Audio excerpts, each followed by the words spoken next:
Ope, tīmata tiani mai? Kiwi, kiwi, ngātura, kaputamari. Nōku means the world is mine, and the reason why we named our centre that is because we wanted our tamariki to be able to own their world. We wanted them to have a sense that they could influence what happened in their lives.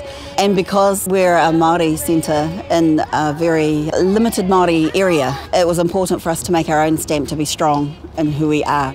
The board is a bunch of desperate housewives that got together and says that we can create something that's uniquely ours. It started from a kapahaka group where we had a baby boom and we had 25 under fives, so we were all still working very hard and looking at options for our tamariki of where they might have their early childhood education and wanting more for them than what we had. What the board does is we find the funding to support the growth of people that will turn our vision into reality.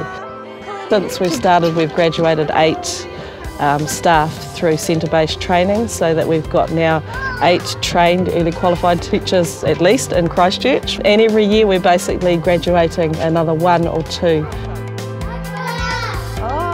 When I first started, they saw I didn't have reo, so that support system started up here and then worked its way down, and how can we accommodate, how can we support her to get to where the other kaiako are at. He wainganui I ngā tamariki ko tiaki tuatara. We missed the kohanga generation, so we were looking for the best of that, but we were also looking for a bit more. It's always been our intention that the centre would be immersion reo in te reo Māori, basically because the language is the heart of the culture. We naively started thinking that it would just take off that way, but when you first start a centre, especially in Christchurch, where there were at the time only 5 kaiako that were capable of teaching in te reo Māori fluently in ECE, we quickly discovered that wasn't the case. So we decided we would grow our own kaiako, and this takes time.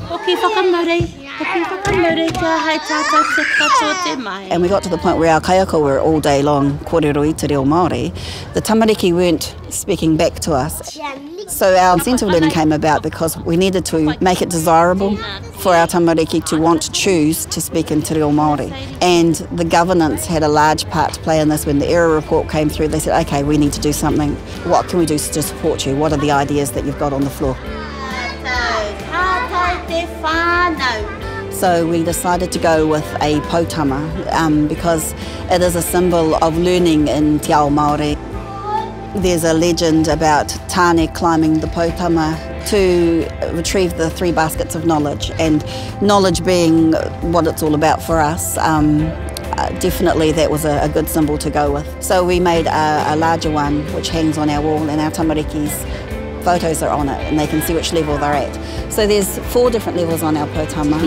We have the beginning level where they're just starting to produce words, single words, and then the level up past that is where they're voluntarily, fluently speaking. When we move a child up on their stages, on their level of the potama, it's a huge deal. It's a graduation.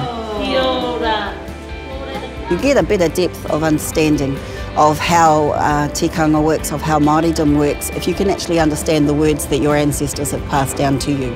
It's done by role modelling, so our trustees have to role model it, so that we role model it, the kaiako role model it, and hopefully the whānau role model it, and then the tamariki themselves role model it to each other.